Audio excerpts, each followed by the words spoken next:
বন্ধুরা, আমরা চালতাটা রোদে শুকিয়ে নিয়েছিলাম, সকলেই দেখেছি। তারপর চালতাটা তুলে আনার পর গ্রাইন্ডারে হাফ করে একটুখানি পিষিয়ে নিয়েছি, দেখতেই পাচ্ছেন।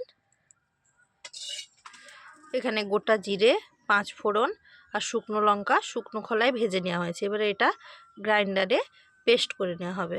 খুব বেশি প্লেন করব না, একটু রুকরুকে ভাব থাকবে, ওইভাবে আমরা পেস্টটা করব। এখানে গুড়টাকে প্রথমে আমরা ভালো করে একটু ফুটিয়ে নিব। গুড় আর চিনি দিয়ে এই আচারটা হবে। প্রথমে গুড়টাকে ভালো করে একটু পাক করে নেব, তারপরে এতে আমরা চিনি দিয়ে দিব।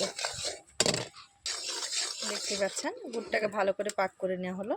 এবার এতে আমরা চিনি দিয়ে দেব। আচারের মিষ্টিটা আপনারা যে যেরকম খেতে ভালোবাসেন, টক মিষ্টিও অনেকে খায়, অনেকে শুধু মিষ্টিও খেতে ভালোবাসেন, সেইভাবে দেখে করে দেবেন। দেখতে পাচ্ছেন বন্ধুরা, ভালো করে ফুটে গেছে। চিনিটা গলা পর্যন্ত একটু আমরা অপেক্ষা করব। তারপর এতে আমরা চালটা যেটা রেখেছি সেদ্ধ করে পাটিয়ে, সেটাকে আমরা দিয়ে দেবো এতে।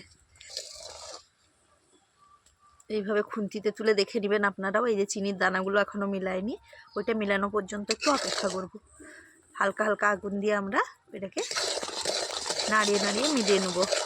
মিলিয়ে গেছে চিনির দানা। এবার আমরা আস্তে আস্তে চালতাটা যে রেখেছিলাম সেটা দিয়ে দেবো পুরোটা। চালতাটা যত হোক সেদ্ধ করে জল ঝরিয়ে নেওয়া হয়েছে।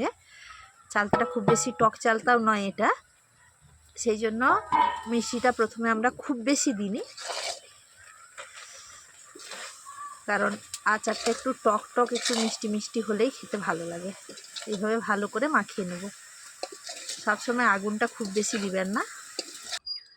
দেখতে পাচ্ছেন ওই ভাজা মশলাটা আমরা পেস্ট করে নিয়েছি, কিন্তু এই যে দেখতে পাচ্ছেন দানা দানা দেখা যাচ্ছে। এতটাই প্লেন করব আমরা, এর থেকে বেশি প্লেন করব না। বন্ধুরা, চিনির রসের সঙ্গে গুড়ের রসের সঙ্গে এই যে চালতার আচার আমাদের রেডি। এবারে ওপর থেকে আমরা যে ভেজে রাখা গুঁড়ো মশলাটা ছিল সেটা কম কম করে ছড়িয়ে দেব।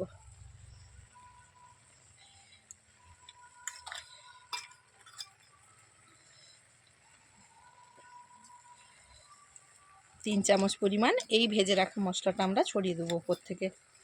অনেকটাই হয়েছে মশলাটা, কিন্তু অতটা দেব না।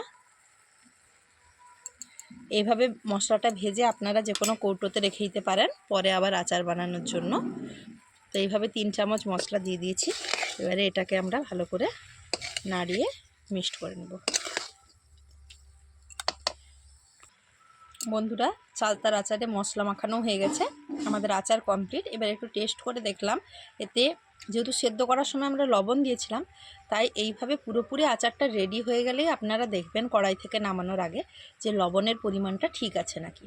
এবারে দেখলাম যে লবণের পরিমাণটা একটু কমে গেছে, কারণ সেদ্ধ করার পর জলটা তো আমরা ফেলে দিই। এবার আমরা এখানে 1 চামচ পরিমাণ লবণ মিশিয়ে নেব।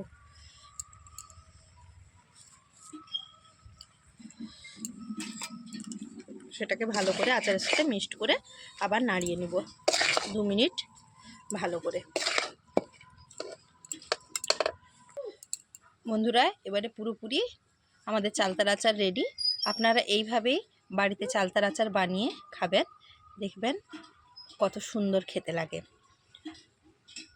রান্নাটি যদি ভালো লেগে থাকে বন্ধুরা, তবে চ্যানেলটিকে লাইক, কমেন্ট এবং সাবস্ক্রাইব করে দেবেন পরের ভিডিওটি পাওয়ার জন্য। আজকের মতো টাটা।